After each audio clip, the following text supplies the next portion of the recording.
Vamos ler a palavra do Senhor, irmãos? Você pode abrir sua Bíblia no livro de Atos dos Apóstolos, no capítulo de número 23. Atos 23. Eu lerei agora apenas um versículo do capítulo 23 de Atos. Mas eu pediria a você a gentileza de permanecer com a sua Bíblia aberta, porque eu vou fazer menção a outros versículos que estão aí nos capítulos próximos, e eu gosto que você confira comigo, para ver se eu estou falando verdade, como os bereanos faziam, né? Então, deixa a sua Bíblia aberta, tá certo? No livro de Atos. Atos capítulo 23. Eu lerei apenas o versículo 11. Logo depois, vamos ouvir mais uma vez um louvor ao nosso Deus. O irmão Luciano está conosco hoje à noite. Muito obrigado, viu, Luciano? Luciano é outro, nós vamos dar a carteirinha já da PIB para ele, que a Assembleia de Deus sempre nos empresta, não é isso? Você é batista também? Então você já vai vir mesmo. Então vai ser transferência. Luciano é professor na escola de música aqui da igreja, né? E também sempre tem estado aqui com a nossa orquestra. Obrigado, viu, Luciano? Atos 23, o versículo 11 de Atos 23, nós lemos exatamente assim. Na noite seguinte, o Senhor, pondo-se ao lado dele, disse: coragem, diga comigo, coragem. Assim como você testemunhou a meu respeito em Jerusalém, deverá testemunhar também em Roma. Senhor, muito obrigado pela tua palavra, que ela possa encontrar terra fértil em nossos corações hoje à noite, e que possamos sair daqui realmente tendo aprendido e sido edificado por ela, no nome de Jesus. Amém. Pode vir. Você trouxe dois instrumentos? Esse de cá é o quê? Sax o quê? Alto? Mas ele é menor que o outro. De cá é o tenor? Tem para todas as vozes ou só esses dois? Mais três. Muito bem. Vamos ouvir esse louvor e já meditando na palavra de Deus.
Graças a Deus, que música maravilhosa, né?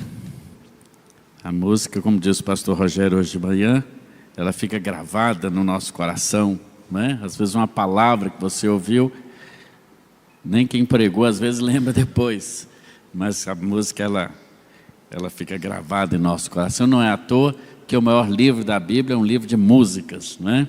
Que são exatamente os Salmos. Graças a Deus por isso. Nós temos, nos últimos domingos, pensado em personagens bíblicos, né, que nos incentivam a enfrentar desafios e vencer desafios. Seja porque todos nós, em alguma medida, temos passado por dias difíceis, né, como escreveu o escritor do hino, do cantor cristão, né? Temos por lutas passado umas temíveis cruéis. Quem completa? Mas o Senhor tem livrado dela os seus servos fiéis. Então, é sempre importante saber que por mais renhida, por mais difícil que seja a batalha que estejamos travando, há sempre um escape, há sempre uma possibilidade. Tendo em vista também esse grande desafio no qual estamos envolvidos, não é? A respeito dessa propriedade que certamente será de grande valia para a igreja. Então, Deus tem colocado no meu coração nesses últimos dias mensagens sobre coragem. Falei sobre Davi, sobre quando ele chegou ao Rio Jordão, já cansado de uma série de infortúnios, de uma jornada difícil, e a Bíblia diz que ali se refrescou. E são dois personagens, fora Jesus, aliás são três, que eu tenho um grande apreço. Fora Jesus. Jesus é on concours, né? Mas é Moisés, eu acho que seria o segundo depois, e Paulo e Davi. Esses personagens bíblicos, eles nos marcam profundamente pela maneira como eles se relacionaram com Deus, como Deus se relacionou com eles, e como eles, mesmo enfrentando dificuldades e batalhas, eles venceram, eles subsistiram, e eles realmente receberam uma bênção, né, de poder ser vitorioso. E no texto que lemos, se você fechou, eu convidaria para abrir novamente, que é Atos 23, versículo 11, nós encontramos nesse versículo, irmãos, verdades profundas que nós precisamos tomar posse para a nossa vida. Porque a Bíblia Sagrada, o livro de Deus, a Escritura, irmãos, é de fato uma grande dispensa que nós temos com recurso a nosso favor. E por isso nós precisamos ir à Bíblia como quem vai realmente a uma dispensa da casa para ali tirar o que precisa para se alimentar. Assim é a palavra de Deus. E esse versículo 23, ele traz em si próprio vários segredos para a vitória, várias receitas, né, que nós podemos, e várias verdades que nós podemos tomar para a nossa vida. E eu quero extrair hoje à noite desse versículo 11 do capítulo 23 de Atos, pelo menos 3 grandes verdades a respeito de Deus, a respeito da nossa vida, e atitudes que nós podemos e devemos ter se quisermos ser vitoriosos. O texto dá conta que Paulo, o apóstolo, ele está preso numa fortaleza, porque fora levado para aquele lugar exatamente porque os judeus queriam matá-lo. O versículo anterior diz que os judeus queriam despedaçá-lo. Mas ele então foi levado para aquela prisão. E eu vou ler de novo o versículo. Presta bem atenção agora. Na noite seguinte, o Senhor, pondo-se ao lado dele, disse: coragem, assim como você testemunhou a meu respeito em Jerusalém, deverá testemunhar também em Roma. Quantas verdades temos nesse simples versículo?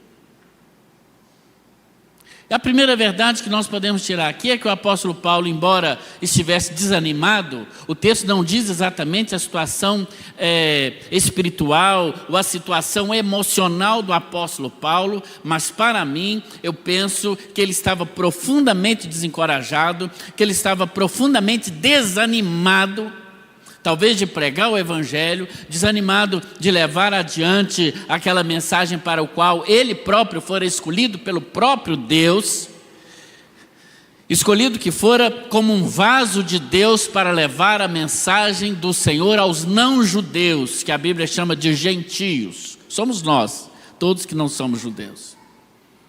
E agora, depois de pregar o evangelho, ele que havia sido perseguidor da igreja, ele que levava preso para Jerusalém aqueles que pregavam a respeito da fé em Cristo Jesus, agora ele próprio se converte, ele próprio se torna um baluarte da pregação do evangelho, e agora ele é preso, quase despedaçado pelos próprios patrícios, pelos judeus como ele.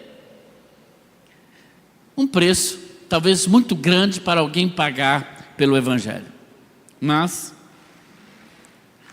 encontramos verdades maravilhosas aqui. Eu imagino Paulo nessa prisão, para o qual ele foi levado, exatamente para não ser morto pelos judeus. Imagino Paulo ali preso naquela solitária, não é? Uma prisão de segurança máxima. Se você ler o texto todo, você vai ter essa informação. Imagino Paulo talvez cabisbaixo, preso com as cadeias, dentro de uma jaula como um animal. Ele que estava ali, exatamente por pregar o evangelho, desanimado. Talvez ele estivesse pensando, seria melhor se eu não tivesse seguido esse caminho, porque parece que depois que eu comecei a seguir Jesus, parece que tudo para mim piorou.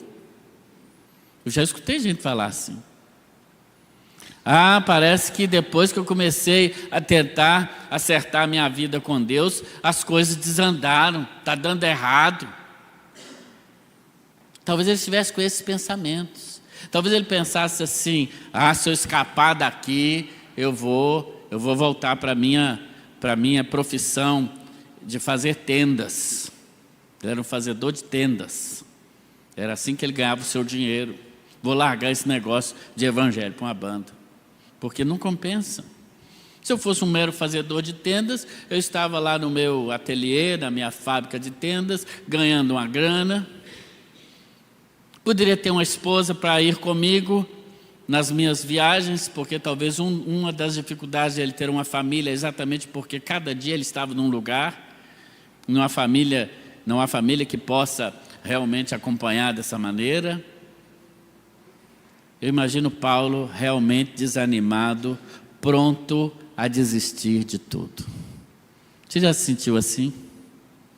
Já se sentiu desencorajado, pronto para desistir daqueles sonhos que você sempre acalentou no seu coração, pronto para largar tudo, para dizer basta, para dizer, talvez, como Elias, não é? Quando estava num processo profundo de depressão, ele diz, basta Senhor, basta, já deu,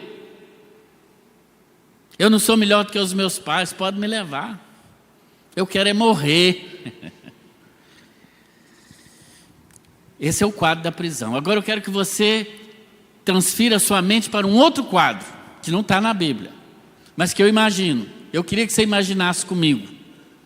Amém? Esse está na NTLH, mas não é a nova tradução na linguagem de hoje, não.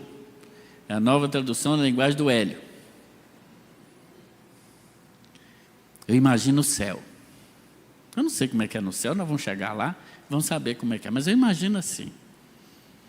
Jesus de lá olhou e viu Paulo lá na prisão, preso, cabisbaixo, pensando em desistir. Ele conhece os pensamentos. Aí talvez ele falou com aqueles anjos mais chegados dele ali, né? Os diáconos dele ali, os presbíteros, né?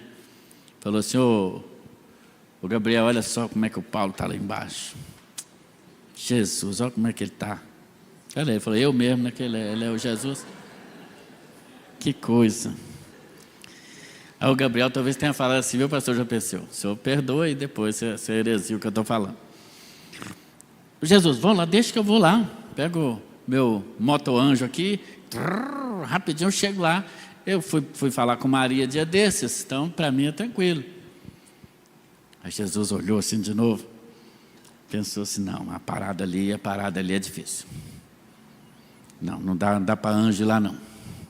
A parada ali é mais complicada, viu, Marcos? Aí ele falou assim, esse aí, viu, William?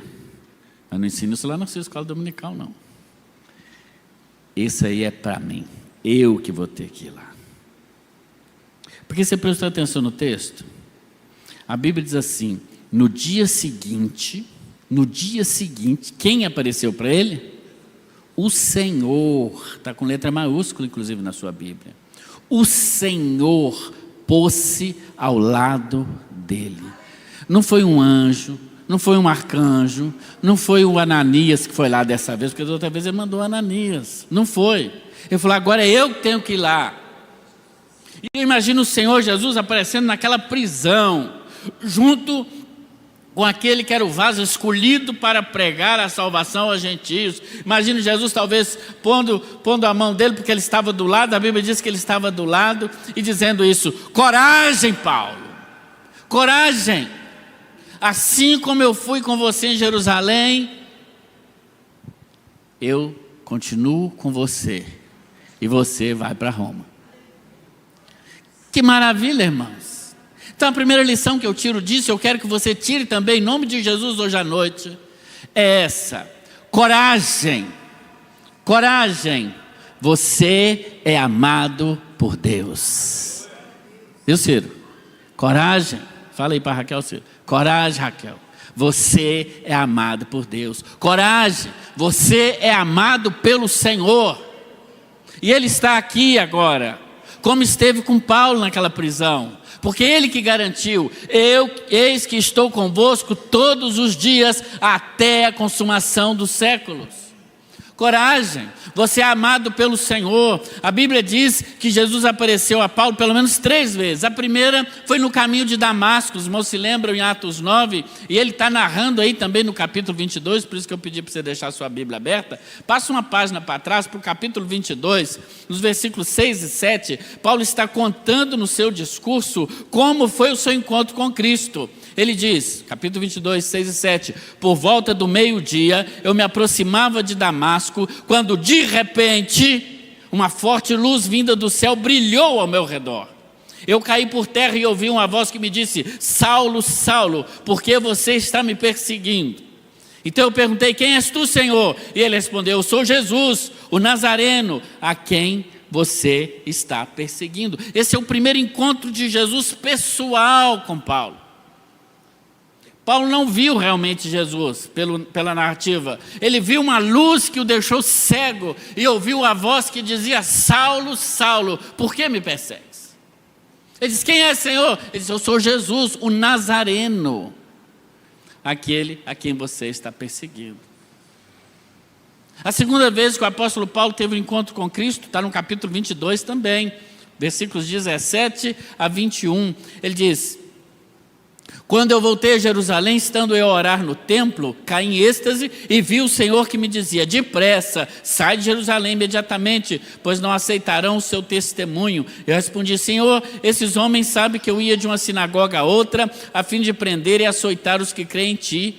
E quando foi derramado o sangue da tua testemunha Estevão, eu estava lá dando a minha aprovação e cuidando das roupas dos que o maltratavam. Verso 21, então o Senhor me disse, vá, eu enviarei para longe aos gentios. E agora ele aparece novamente, o apóstolo do lado dele. Alguém precisa ser muito amado para contar com a presença real de Jesus ao seu lado. E eu quero que você saia daqui hoje no nome de Jesus. Eu não sei como você entrou, que pensamento na sua mente você entrou aqui hoje à noite, mas eu quero que você saia daqui com essa certeza: você é amado por Deus, você é amado pelo Senhor, e Ele pessoalmente está aqui na presença de Cristo para dizer isso para você, e Ele está dizendo a você, coragem, coragem, coragem. A história é feita, é escrita por aqueles que têm coragem, por aqueles que arriscam, por aqueles que percebem que o chamado de Deus, ele é maior do que nós mesmos. E quando nos sentimos incapazes, incompetentes, aí nós estamos prontos para Deus. Falava isso com os nossos alunos lá do curso, Conhecendo Deus, Fazendo Sua Vontade. Fiquei na turma hoje. E foi uma turma muito gostosa, um estudo muito legal. Não é? Quem não fez esse curso precisa fazer, sempre quando tiver, as inscrições são limitadas, mas sempre quando tiver você deve fazer. Dizendo exatamente isso, do amor de Deus por nós, que o Senhor, Ele busca conosco um relacionamento de amor. Não é um relacionamento de patrão para empregado, de chefe simplesmente para servo, mas como Jesus disse, eu o chamei de amigos. O Senhor é o seu amigo. Agora, é importante você saber que Jesus está com você, essa é a grande verdade. Mas é importante você saber que há inimigos e há pessoas que estão contra você. Se você olhar aí no capítulo 23 ainda, abre sua Bíblia aí, em nome de Jesus. Faça como os bereanos. Nos versículos 12 e 13, você vai ver que Paulo, depois é levado para um outro lugar, ele é trazido para Jerusalém, e a Bíblia diz que, do mesmo jeito que a Bíblia diz que Jesus apareceu para ele no dia seguinte, aqui no versículo 12, diz também assim: na manhã seguinte, os judeus tramaram uma conspiração e juraram solenemente que não comeriam nem beberiam enquanto não matassem a Paulo. E mais de 40 homens estavam envolvidos nessa conspiração, ou nessa trama, como diz uma outra tradução. Vejam, havia pelo menos 40 pessoas que estavam tramando contra ele. O que eu quero dizer com isso? Deus tem um propósito na sua vida, amém? Mas o Satanás também tem. Mas tem. Roubar, matar e destruir. Ou você acha que o capeta está ali bem tranquilo, só olhando, você seguindo em frente, você começou a andar com Jesus, você está colocando as suas coisas em ordem, você está buscando uma vida de mais santidade, uma vida de maior busca com Deus. Você acha que ele vai ficar parado assistindo? E às vezes parece que as coisas pioram quando você resolve fazer concertos com o Senhor, quando você resolve seguir a Jesus de perto. Parece que as coisas pioram, é por causa da oposição. É porque Satanás também, ele investe mais contra a sua vida. Contra Paulo, estava vindo 40 pessoas para opor e para tramar alguma coisa. Mas olha aqui para mim. Há sempre um escape e um plano de Deus para nos livrar de qualquer situação. Se você continuar lendo a palavra de Deus, ainda no capítulo de número 23, olha o versículo 16 comigo. Ele está preso, está vindo uma turma para acusá-lo. Na verdade, essa turma estava esperando que o governador mandasse Paulo vir de onde ele estava, em Cesareia, até Jerusalém, para no caminho eles fazerem uma emboscada e matar o apóstolo. Esse era o plano deles, dos 40. Só que uma pessoa ficou sabendo do plano. Deus deixou essa informação perversa chegar a um menino, a um adolescente talvez. Olha aí, adolescentes, acessem a Bíblia de vocês aí no celular. Atos 23, 16. Olha o que a Bíblia diz. Entretanto, o sobrinho de Paulo, filho da sua irmã, você sabia que Paulo tinha uma irmã? Está aqui. O sobrinho dele teve conhecimento dessa conspiração, foi à fortaleza e contou tudo a Paulo. Olha que bênção. Um adolescente, um menino, ficou sabendo. E rapidamente ele falou: deixa eu contar para o meu tio. A trama deles é matá-lo no caminho. Paulo chamou o centurião que estava de guarda naquele dia, confessou o plano para ele, e o centurião então, que já tinha feito amizade com Paulo, realmente livrou ele daquela conspiração, tirou ele de maneira escondida de madrugada, transferiu sem que ninguém soubesse. Quando souberam, ele já estava lá em Jerusalém. Que maravilha! Deus usa sempre pessoas também para nos trazer e para nos livrar de muitas tramas e conspirações de Satanás. Por isso nós precisamos, irmãos, dar graças a Deus. Às vezes chega alguém, por exemplo, no PGM, e essa é outra lição que a gente aprende lá no Conhecendo Deus, Fazendo Sua Vontade, não é? Que Deus usa a palavra dele, a Bíblia, mas Deus usa pessoas também, Deus usa a igreja para nos falar. E às vezes nós não gostamos de ser inquiridos por alguns irmãos. Na semana passada, se não me falha a memória, o estudo do PGM foi exatamente sobre prestação de contas. Como às vezes é difícil a gente ter que prestar contas da vida da gente para alguém. Dizer como está a minha vida de oração, como está meu casamento, como está a minha vida afetiva, como está a minha vida de leitura da palavra de Deus, quanto tempo eu estou gastando no tablet, no smartphone. Como é ruim ter que falar isso.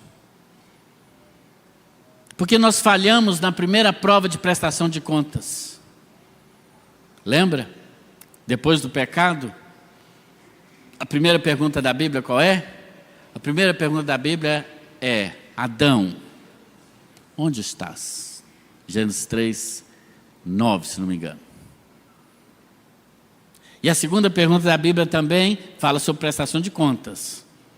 Se não me engano é Gênesis 3, ou Gênesis 4, 9. É? Conferiu aí? Qual que é? Onde Caim, foi o Caim mesmo que matou o outro, né? Caim, deixa eu ler aí então. Caim, onde está seu irmão? Isso diz respeito à prestação de contas. Onde você está? Essa é a primeira pergunta, a prestação de contas. Onde você está? Qual caminho você está trilhando? Onde você está? Onde você está espiritualmente? Onde você está emocionalmente? Onde você está fisicamente? Onde você está? Ele estava escondidinho lá atrás da árvore lá. Só que o que é isso, Adão? Que folha é essa? O que você está arrumando, meu filho? Eu venho todo dia conversar com você. Hoje eu venho, você está aí com essa marmota aí. E a segunda pergunta é: onde está seu irmão? Onde está seu irmão? É a mesma pergunta que o Senhor faz hoje ainda. É a mesma pergunta. Mas saiba que mesmo quando o Senhor usa pessoas para nos confrontar, para nos chamar à razão, para nos fazer perguntas difíceis, o que o Senhor quer é que tenhamos coragem. E o que o Senhor quer é que tenhamos uma vida de acordo com a boa, perfeita e agradável vontade dEle. Coragem. Você é amado, mas é uma segunda coisa pela qual você pode ter coragem, se sentir amado pelo Senhor e dar os passos que você precisa dar. Sabe qual é? Uma notícia boa para você hoje à noite. Você, como filho amado de Deus, como filha amada de Deus, você tem o quê? Privilégios. Tem privilégio. É privilégio, tá, irmão? Não é privilégio, não, por favor. Você tem privilégios. Privilégios. Paulo, por exemplo, se você olhar o capítulo 22, 25 e 18, quando ele foi ser açoitado, quando o centurião mandou que ele fosse recebesse chibatadas, chicotadas, quando começaram a amarrar ele, está aí no capítulo 22, 25 e 28, ele perguntou assim: vem cá, é lícito açoitar um cidadão romano? Olha o que vocês vão fazer. Aí o centurião chega para ele e fala: vem cá, você é cidadão romano? Versículo 28, capítulo 22. Ele diz: sou. E o centurião fala assim: eu sou também, mas eu tive que comprar, muito cara a cidadania. Ele falou: não, mas eu sou de nascimento. Desculpa aí. Porque Paulo era tanto cidadão judeu, porque ele era judeu, mas quem nascia no lugar onde ele nasceu tinha automaticamente a cidadania romana. Ou seja, ele tinha dupla cidadania. Igual você, né, irmão? Amém, isso aí. Ó. O povo está pagando para atravessando rio para chegar lá, e você já é, e fica aqui. E você fazendo o quê? Mas enfim, Deus sabe. Amém, não, fica aí. Não, você está. Porque ele é americano. Não é isso, irmão? How are you? I love you, Pachuchu, né? Dupla cidadania. E nós, se quiser, tem que pagar um dinheiro e não sei aonde para pegar um visto michuruco para a gente ainda lá gastar dinheiro no Mickey Mouse lá ainda. Né, irmão? Era o caso de Paulo. Ele já era um cidadão romano. Quando começaram a amarrar, ele falou: olha o que vocês vão fazer. Era um privilégio que ele tinha. Ele usou esse privilégio para o seu bem. Mas Paulo tinha uma outra cidadania, muito mais maravilhosa que esta. E aparece aí exatamente. Aliás, ele tinha cidadania, e na verdade muita gente fala assim: o nome dele era Saulo e Jesus mudou o nome dele para Paulo. Não tem nada disso. Jesus não mudou o nome dele, não. O nome dele era Saulo na língua judaica. Paulo na língua grega. Mas era o mesmo nome, né? É igual Johnny, né? Você chama Johnny, né? John? Só John?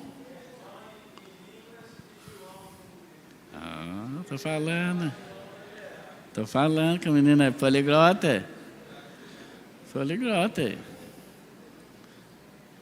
É a mesma coisa de Paulo. Então, às vezes no nome tem uma língua e no outro tem outro nome, né? Fazer o quê, né? Fazer o quê? Quer saber que é Elisandra em inglês. Depois você me fala aí como é que é. Hélio em inglês não deve ter, né? A gente chique é outra coisa. Então, é simplesmente uma questão de língua. O nome dele não foi mudado. Ele tanto era Saulo quanto era Paulo. Quando Jesus fala com ele em hebraico, Saulo. Mas quando fala em grego é Paulo. Ele tinha esse privilégio. Isso o beneficiou muito para entrar e sair dos países, fazer viagens missionárias. Por isso que o Senhor Jesus, quando o chamou, disse: você é um vaso escolhido. Por isso, irmãos, precisamos aproveitar os privilégios que temos no sentido humano, no sentido da nossa cidadania aqui, para servirmos ao Senhor. Se Deus te colocou numa situação de privilégio, seja ele qual for, não é para você aproveitar esse privilégio para o seu bem particular, mas para você aproveitar isso para o reino de Deus, para favorecer o reino do Senhor. É para isso que você está lá, onde você está, na função que você está, no cargo que você exerce, seja o que for. Lembre-se disso, você é um instrumento de Deus ali, naquela repartição pública, naquela empresa, naquela chefia, ou seja o que for.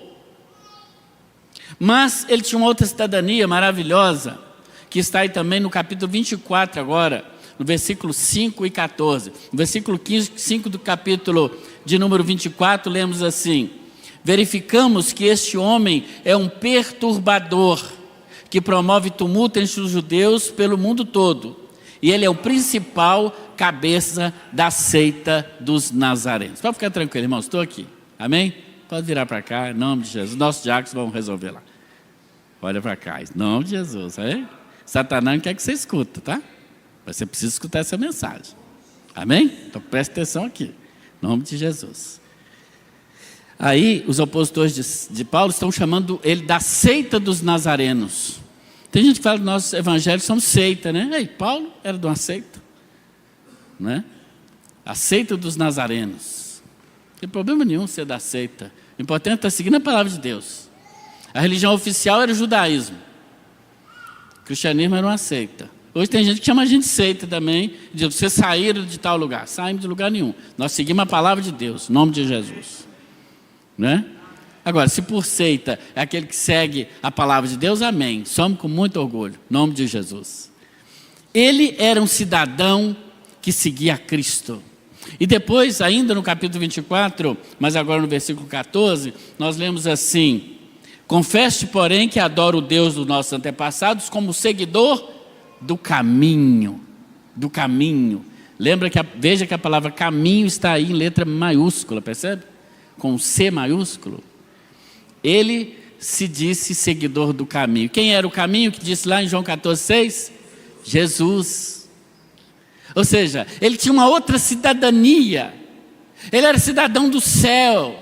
Era cidadão de uma outra esfera, numa outra dimensão. Ele disse: eu sou da seita dos nazarenos. Eu sou o seguidor do caminho. Eu sou aquele que teve o encontro com Cristo. É isso que você precisa entender. Você tem o privilégio de ser um cidadão dos céus. Você tem o privilégio, em nome de Jesus, de já ter sido marcado pelo Espírito Santo da promessa, como uma marca, como o pecuarista marca o seu gado com ferro, para que o vizinho ou o ladrão, quando chegar, ver aquela marca naquele gado, saber, esse é daquele pecuarista lá, bravo, não vão mexer com esse aqui não. Quando Satanás chegar perto de você e ver a marca do Espírito Santo em você, ele vai falar, é ruim mexer com esse aqui, que esse aqui tem dono, e o dono desse aqui é bravo e é poderoso, e eu não mexo. Você tem o privilégio de ser, em nome do Senhor Jesus, cidadão do reino de Deus. Como o próprio apóstolo Paulo escreveu depois aos Filipenses, no capítulo 3, versículo 20, olha o que ele diz lá: no entanto, nossa cidadania é dos céus, de onde aguardamos com grande expectativa o Salvador, o Senhor Jesus Cristo. Você é um cidadão do céu. Dá carteirada no inferno que você é cidadão do céu.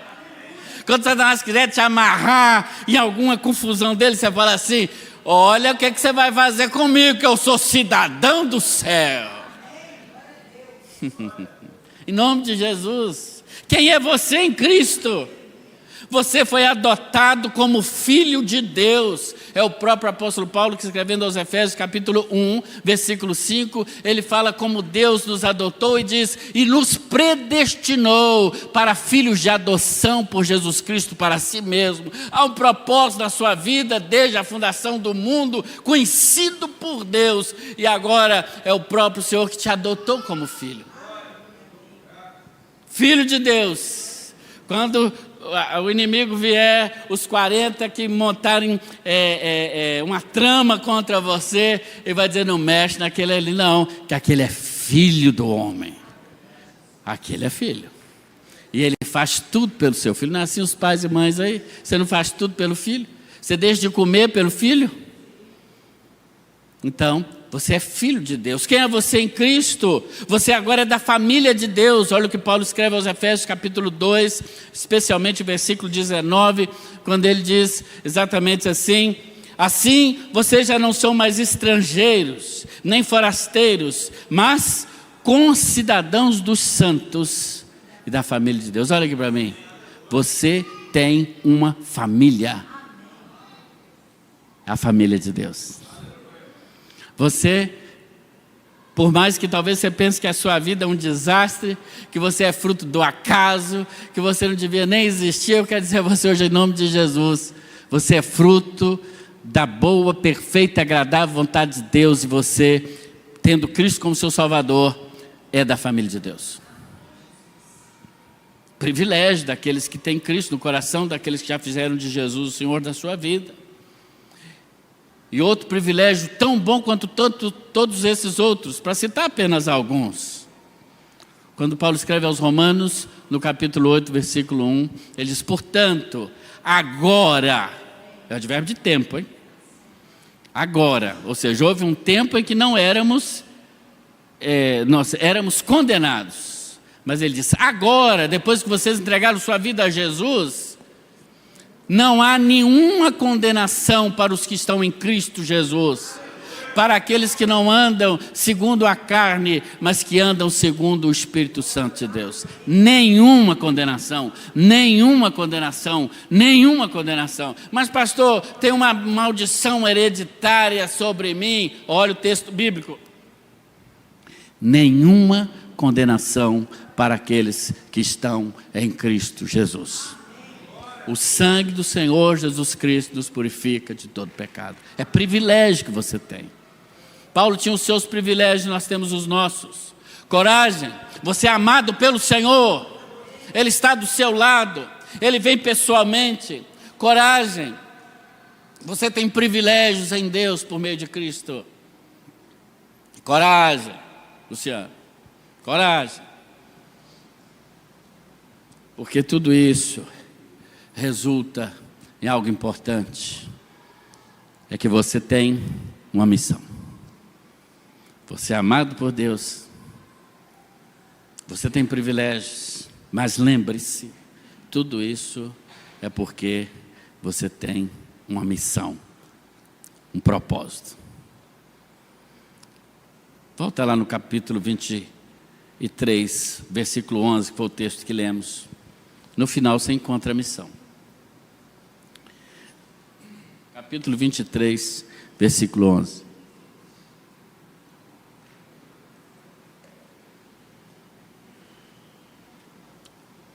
Na noite seguinte, talvez não vai vir hoje o livramento. Na noite seguinte, o Senhor, pondo-se ao lado dele, disse: coragem, coragem. Assim como você testemunhou a meu respeito em Jerusalém, deverá testemunhar também em Roma. O Senhor estava dizendo: eu preciso de ser vivo. Você está achando que você vai morrer? Paulo estava ali pensando, talvez no dia seguinte ele ia morrer. Eu lembro quando minha mãe morreu muito cedo, e minha avó, eu morei com ela um tempo, e ela comprava galinha na granja.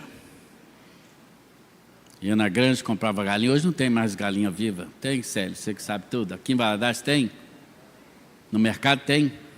O povo não vai lá comprar. Antigamente comprava ela inteira. E era uma graça ver a minha avó comprar, porque o camarada tinha que sair correndo atrás da galinha, que eu quero aquela lá. E corre para lá. E a galinha dava um show no camarada lá de... Aliás, hoje nós estamos falando muito de galinha, de galinhada, dessas coisas. É melhor, Madison, a gente parar com isso, né? Não está dando certo essa conversa, não. Enfim, minha avó ia lá, aí trazia a galinha no sábado. Tinha que comprar no sábado, era quase um ritual, era uma coisa quase religiosa. Aí levava a galinha no sábado, amarrava a rasa dela assim, trançava atrás, que é para ela não voar, né, Samuel? E amarrava o pé com barbante e punha lá assim. E eu, às vezes na casa da vovó, dormia numa caminha, um sofá-cama que estava assim, perto da cozinha. Então de cá, a porta aberta, eu via lá a galinha já na cozinha. E ela ficava de lá, có, e eu daqui só olhando. A galinha felizinha, feliz a galinha, viu, irmã Wildman? Você ainda mata a galinha, né, com a vovó. Eu olhava para aquela galinha, eu com meus 7 e poucos anos, pensava: galinha, você não sabe o que te espera, você está rindo desse jeito. Amanhã você vai ver. No outro dia a vovó, se fosse hoje, ela ia até presa, que hoje é o problema, né?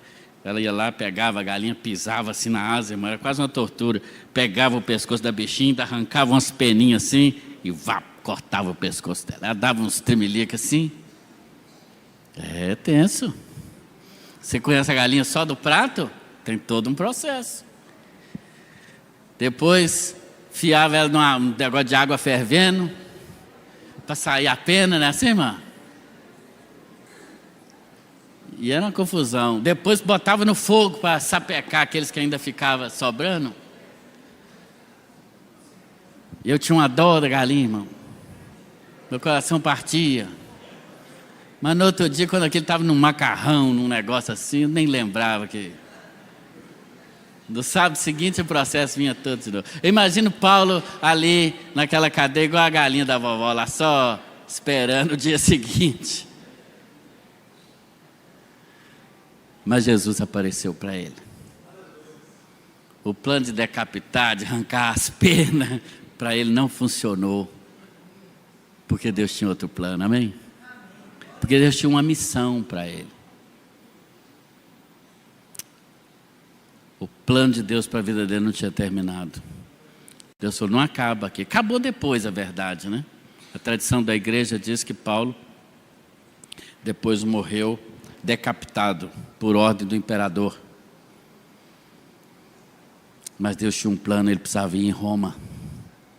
E ele foi, pregou o evangelho no centro do mundo de então. Porque um evangelho tão poderoso não podia ficar restrito às ruas empoeiradas da Galiléia e da Judéia. Precisava alcançar o centro do mundo de então, que era o centro do Império Romano, que era de onde todas as estradas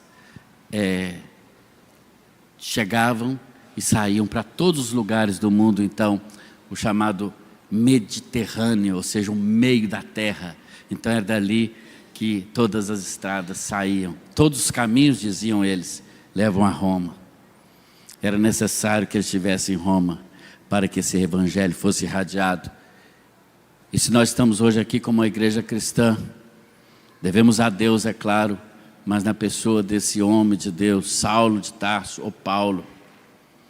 Reverendo Hernandes Dias Lopes, num dos seus escritos, escrevendo sobre Paulo, ele diz assim: ele foi perseguido em Damasco, rejeitado em Jerusalém, esquecido em Tarso, apedrejado em Listra, açoitado e preso em Filipos, escorraçado de Tessalônica, enxotado de Bereia, chamado de tagarela em Atenas, de impostor em Corinto.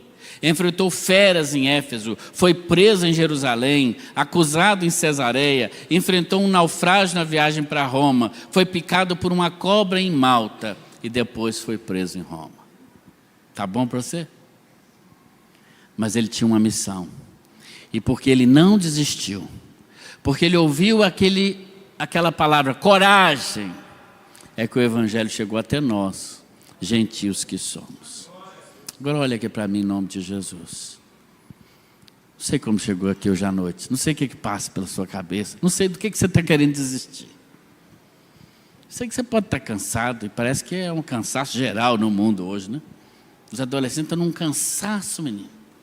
Estava aqui no café com Jesus hoje, vamos lá bater palma, vamos levantar. Não é? Então, um cansaço geral. Mas sabe dessas três coisas hoje à noite. Você é amado por Deus, você é amada por Deus. Você não está sozinho não. Ele está do seu lado. Ele está do seu lado, você não está sozinho.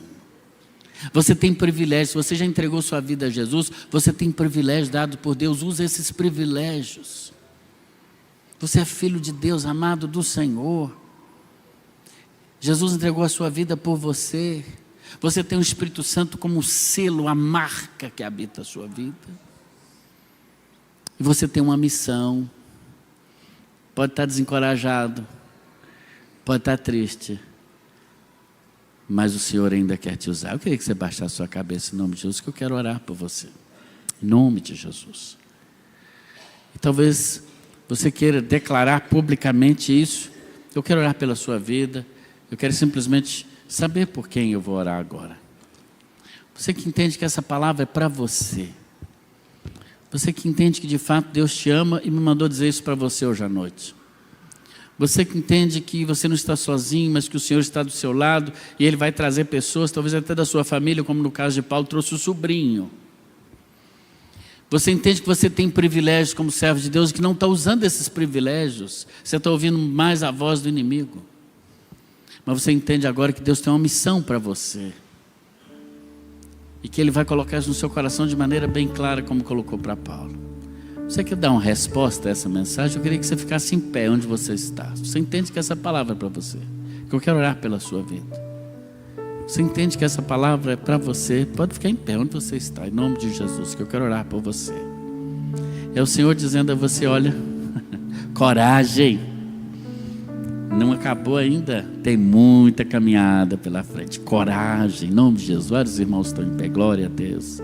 Coragem, coragem, coragem. Vamos firme, vamos continuar firme, em nome de Jesus. Temos só 12 corajosos aqui hoje à noite. Quem mais entende que precisa desse amor de Deus por você? É o Senhor que está aqui, Ele está dizendo coragem. Pode ter muita oposição, pode já ter uma orquestração, uma trama do mal contra você, mas ela será neutralizada em nome de Jesus. No nome de Jesus. Você que está em pé, coloca a mão no seu coração em nome de Jesus. Senhor, como a Tua palavra é de fato penetrante em nossa vida. Oh Deus, como precisamos entender cada dia sobre o Seu amor por nós, sobre o Seu cuidado conosco, mesmo não merecendo nada disso. Deus, nós declaramos aqui que nós reconhecemos que o Senhor nos ama. a todos nós, em especial esses teus filhos e filhas que estão de pé nesta hora.